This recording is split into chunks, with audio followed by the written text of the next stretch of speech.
Okay, I was kind of going over this in the last slide, but I think it's a little bit easier to understand when you actually see a graph in front of you. So right here, we start at 0 meters. This is our starting position, right?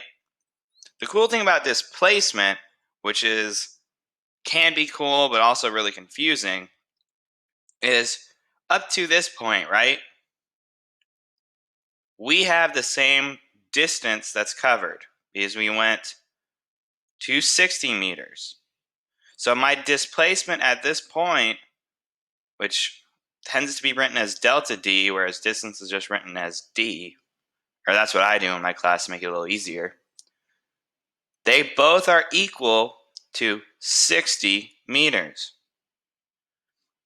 However, when I start walking backwards, you see how the slope is negative, right? Because the rise over the run, this is going down in a negative direction.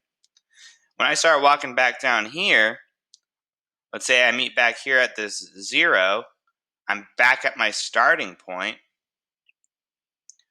The displacement is no longer the same as the distance.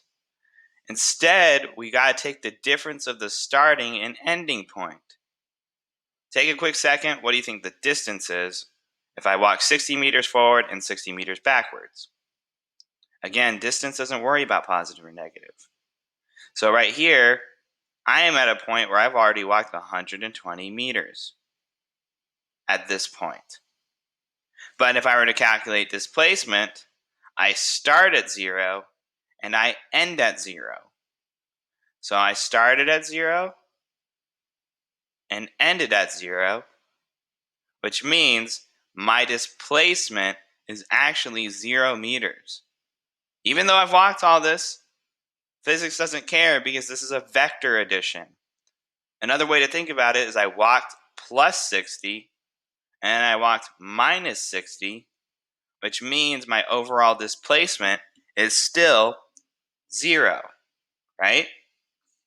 Whereas distance just keeps totaling them up because it walked 60 plus 60, and that's how I got 120 meters.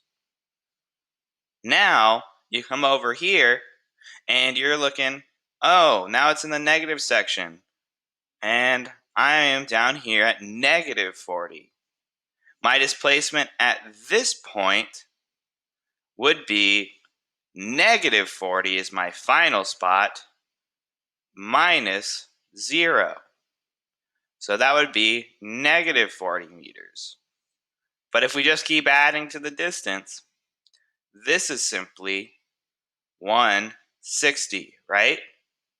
And again, in the last part, I am ending at 0 meters.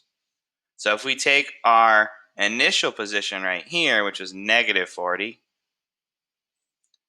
and we look at our final change, hold on. Okay, so there are two ways to do this.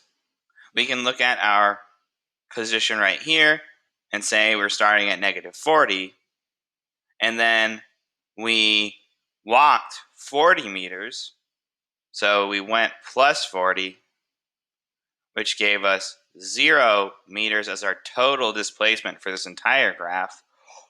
Or if we look all the way back at the starting point and look all the way at the ending point, we do 0 minus 0 is equal to 0 meters.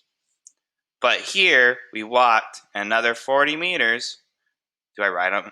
Oh, no. Okay, move. Oh, no. Oh, too big. 160 plus 40 gives us our total distance, which is 200 meters traveled. Yet, if you look at the displacement, we only have 0 meters of displacement.